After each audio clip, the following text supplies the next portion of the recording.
Shalom, salam berkat dari kami untuk pendengar sekalian. Saat ini pendengar akan diberkati dengan program Hari Ini Harinya Tuhan bagian yang ke-8. Sebuah program rohani tentang doktrin Alkitab yang menolong kita untuk semakin tertanam dalam kebenaran firman dan bertumbuh dalam kemuliaan. Bersama hambanya, Pendeta Gilbert Lumwendong, STH. Banyak orang merasa doktrin Alkitab sebagai sesuatu yang membingungkan. Tetapi tahukah saudara bahwa doktrin Alkitab intinya adalah memahami Alkitab dengan benar, dengan pemahaman yang sistematis, sehingga kita terus dapat tertanam di dalam kebenaran firman, sehingga kita terus bertumbuh di dalam kemuliaan Allah. Buka hati saudara sekalian untuk menerima berkat-berkat firman-Nya hari ini. Ada jalan yang lurus, ada jalan yang menyenangkan. Banyak orang senang berada di jalan yang menyenangkan, karena di jalan yang menyenangkan orang merasa ia dapat tertawa, ia dapat bersuka cita, ia dapat menikmati segala sesuatu yang baik. Tetapi jalan yang menyenangkan belum tentu adalah jalan yang lurus. Tetapi jalan yang lurus meskipun dijalani dengan air mata, meskipun dijalani dengan jalan yang sukar, tetapi ujungnya pasti akan membawa keselamatan dan kemenangan. Saudaraku yang kasih dalam Tuhan, Yesus berkata, "Akulah jalan, kebenaran, dan hidup. Tidak ada seorang pun yang sampai kepada Bapa jika tidak melalui aku." Ingat, di muka bumi ini banyak jalan. Ada banyak jalan yang menuju manusia pada maut. Ada banyak jalan yang membawa manusia pada kebinasaan. Tetapi jalan yang Tuhan tunjukkan buat kita adalah jalan yang lurus, yang membawa kita sampai ke rumah Bapa yang kekal. Haleluya. Selamat datang dalam program kita Hari Ini Harinya Tuhan, sebuah program rohani yang kembali membuat hati kita untuk senantiasa bergantung pada firman Tuhan. Karena kita tahu memang selama hati kita terikat, selama hati kita bergantung pada firman Tuhan, maka jalan kita senantiasa akan menjadi jalan yang penuh kemenangan. Dan dalam program ini kita sedang membahas tentang luruskan jalan untuk Tuhan. Nah, saudaraku yang kasih dalam Tuhan, waktu Tuhan bekerja dalam hidup kita, maka kita juga harus ada keinginan, kita juga harus ada kemauan. Betul, Allah mengerjakan segala sesuatu dalam kita. Alkitab dengan tegas berkata, Allah lah yang mengerjakan dalam kehidupanku baik segala kehendak, kemampuan maupun kemauan. Nah, tetapi saudaraku yang kasih dalam Tuhan, meskipun Allah bekerja segala sesuatu dalam hidup kita, tapi itu bukan berarti bahwa kita adalah robot-robot yang tidak memiliki tanggung jawab sama sekali.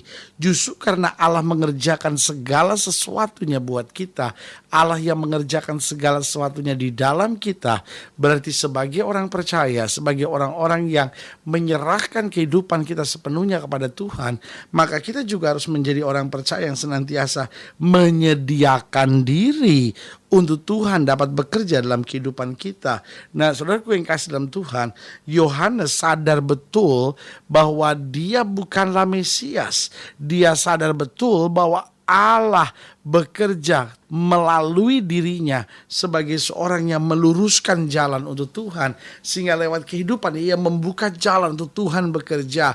Nah, saudaraku yang kasih dalam Tuhan, saya percaya tugas meluruskan jalan untuk Tuhan bukan sekedar dibebankan kepada Yohanes Pembaptis, tetapi setiap kita sebenarnya adalah suara yang berseru-seru untuk meluruskan jalan senantiasa buat Tuhan. Nah, kalau saudara lihat dalam Yohanes pasal pertama, ayat yang ke-19 sampai ayat yang ke-28, kita belajar sesuatu yang menarik di sini. Dikatakan, dan inilah kesaksian Yohanes ketika orang Yahudi dari Yerusalem mengutus beberapa imam dan orang-orang Lewi kepadanya untuk menanyakan dia, "Siapakah engkau?" Nah, Yohanes Pembaptis adalah salah satu anggota dari mazhab Yahudi yang sangat keras, dan zaman ini kira-kira mereka berkumpul di daerah Laut Mati situ, di daerah Masada. Jadi sekarang ini daerah itu disebut Masada, di daerah Laut Mati. Tetapi pada zaman itu itulah kumpulan di mana Yohanes Pembaptis ada, sehingga mereka dianggap sebagai mazhab Yahudi yang sangat keras sekali. Nah, lalu imam-imam dari Yerusalem mengutus orang-orang Lewi untuk bertanya siapa sebetulnya orang ini. Orang yang begitu berwibawa, orang yang begitu penuh kuasa, orang yang menyatakan kehendak Allah, orang yang memperingatkan dosa bangsanya. Nah, imam-imam ini datang kepadanya dan berkata, siapa engkau? Ia mengaku dan tidak berdusta, katanya, aku bukan Mesias. Karena saudaraku yang kasih dalam Tuhan, dari kehidupannya, dari pelayanannya, orang melihat ada sesuatu yang luar biasa. Nah, kalau Paulus mau memanfaatkan keadaan, nah saudaraku yang kasih dalam Tuhan, bukankah dunia hari-hari ini adalah dunia yang sedang memanfaatkan keadaan? Makanya orang bilang bahwa dunia ini disebut sebagai dunia aji mumpung. Orang kalau mumpung berkuasa, dia keruk kekayaan sebanyak-banyaknya. Orang kalau mumpung terkenal, kalau perlu dia ceraikan istrinya, dia kawin sama perempuan yang lebih muda lagi. Nah, ini yang kita bilang dunia yang aji mumpung. Orang kalau lagi di atas, dia injek yang di bawah. Orang kalau lagi di atas, dia halalkan segala cara. Dia lupakan Tuhan. Dia lagi sukses, dia lupa akan tanggung jawabnya sebagai orang percaya. Nah, saudaraku yang kasih dalam Tuhan, ini yang saya sebut dunia aji mumpung. Tetapi Yohanes Pembaptis sama sekali tidak memakai keadaan itu. Justru ketika orang kelihatannya sudah begitu tertarik dengan dia dengan tegas bilang, aku bukan Mesias. Lalu mereka bertanya kepadanya, kalau begitu siapakah engkau?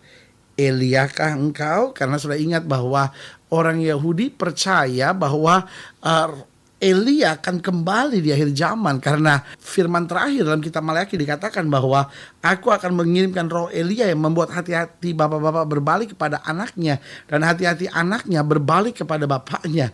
Jadi mereka melihat ini sebagai tanda bahwa jangan-jangan ini penggenapan nubuat itu, jangan-jangan dia ini yang roh Elia itu. Dan ia menjawab, bukan. Engkau kan nabi yang akan datang? Dan ia menjawab juga, bukan. Maka kata mereka kepadanya, siapakah engkau? Sebab kami harus memberi jawab kepada mereka yang mengutus kami. Apakah katamu tentang dirimu sendiri? Ayat 23. Dengan tegas Yohanes berkata apa? Akulah suara orang yang berseru-seru di padang gurun, luruskan jalan Tuhan. Seperti yang telah dikatakan Nabi Yesaya. Dan di antara orang-orang yang diutus itu ada beberapa orang Farisi. Mereka bertanya kepadanya, katanya, mengapakah engkau membaptis jika engkau bukan Mesias, bukan Elia dan bukan Nabi akan datang? Yohanes menjawab mereka, katanya, aku membaptis dengan air, tetapi di tengah-tengah kamu berdiri dia yang tidak kamu kenal, yaitu dia yang datang kemudian daripadaku, membuka tali kasutnya pun aku tidak layak. Nah, hal itu terjadi di Betania yang di seberang sungai Yordan, di mana Yohanes membaptis. Nah, saudaraku yang kasih dalam Tuhan, kalimat ini mengatakan dengan tegas pada ayat yang ke-23, akulah suara orang yang berseru-seru di padang gurun, luruskanlah jalan Tuhan, seperti yang dikatakan Nabi Yesaya. Nah, saudaraku yang kasih dalam Tuhan, sebetulnya tanggung jawab ini, tanggung jawab untuk meluruskan jalan Tuhan, bukan sekedar tanggung jawab Yohanes. Kalau kita mau jujur, sebetulnya ini pernyataan nubuatan bahwa setiap kita harus menjadi orang percaya yang meluruskan jalan untuk Tuhan, meluruskan jalan Tuhan. Nah, pertanyaannya saat ini, bagaimana kita bisa meluruskan jalan Tuhan? Bagaimana kita dapat meluruskan jalan untuk Tuhan? Yang pertama yaitu jika kita memiliki kehidupan yang berpadanan dengan Injil Kristus. Saudaraku yang kasih dalam Tuhan, orang-orang yang meluruskan jalan untuk Tuhan bukanlah hanya orang-orang yang memiliki sebuah agama. Ada banyak orang pikir kalau dia punya agama berarti dia dekat sama Tuhan. Kalau dia jalankan ajaran agamanya berarti dia pasti dekat sama Tuhan. Tapi saudaraku yang kasih dalam Tuhan, hari-hari ini orang menyebut nama Tuhan tetapi membunuh. Orang menyebut nama Tuhan tetapi menghancurkan orang dari agama lain. Orang menyebut nama Tuhan tetapi menghancurkan rumah ibadah orang lain. Nah, saudaraku yang kasih dalam Tuhan, ini bukan orang beragama. Ini hanya orang-orang yang kesetanan yang sedang memakai agama sebagai jubah untuk menutupi kebodohannya itu. Saudaraku yang kasih dalam Tuhan, setiap agama diajarkan untuk saling mengasihi. Setiap agama diajarkan untuk bisa menerima perbedaan sebagai kekayaan. Tetapi saudaraku yang kasih dalam Tuhan, hari-hari ini agama telah ditarik oleh orang-orang politik untuk menjadi kendaraan-kendaraan politik. Dan tokoh-tokoh agama seringkali tidak menyadari bahwa dia telah terseret di dalam gelombang politik yang dalam dan menakutkan. Nah, saudaraku yang kasih dalam Tuhan, kita harus kembali menyadari bahwa tugas kita bukanlah untuk ikut campur dalam hal politik. Tugas kita adalah menggarami dunia ini. Tugas kita adalah mempengaruhi politik. Dan bukan politik mempengaruhi agama. Bukan politik menyeret agama. Bukan politik mengendarai agama. Sehingga akhirnya hancur segala sesuatunya. Nah, tetapi jelas bagaimana kita bisa meluruskan jalan untuk Tuhan. Yaitu jika kita memiliki kehidupan yang berpadanan dengan Injil Kristus. Sekedar cuma memiliki agama gak cukup. Karena kita harus hidup berpadanan dengan Injil Kristus. Artinya apapun yang Kristus katakan dalam firman-Nya, itu yang harus kita jalani. Di situ kita akan menjadi jalan yang mempersiapkan jalan untuk Tuhan. Yang kedua, bagaimana kita dapat meluruskan jalan untuk Tuhan, yaitu jika kita ada kesediaan untuk bersaksi dimanapun kita berada. Nah, saudaraku yang kasih dalam Tuhan, Tuhan sudah terlalu baik buat kita. Nah, kita gak bisa merubah siapapun. Kita gak bisa buat siapapun bertobat. Termasuk suami sendiri, istri sendiri, atau anak-anak sendiri, atau orang tua sendiri.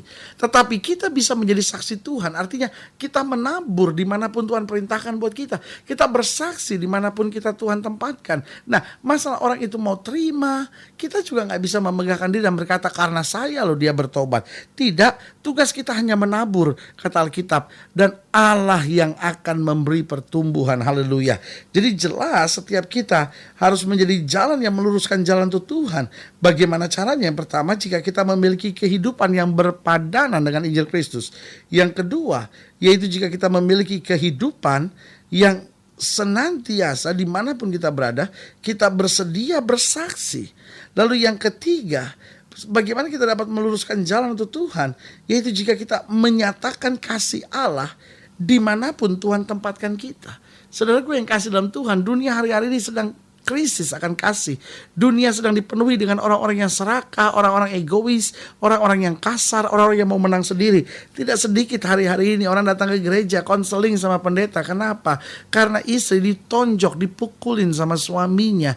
Tidak sedikit orang yang akhirnya mulai hidup dalam kekerasan demi kekerasan. Kenapa? Karena dunia ini telah menjadi dunia yang stres, dunia yang keras.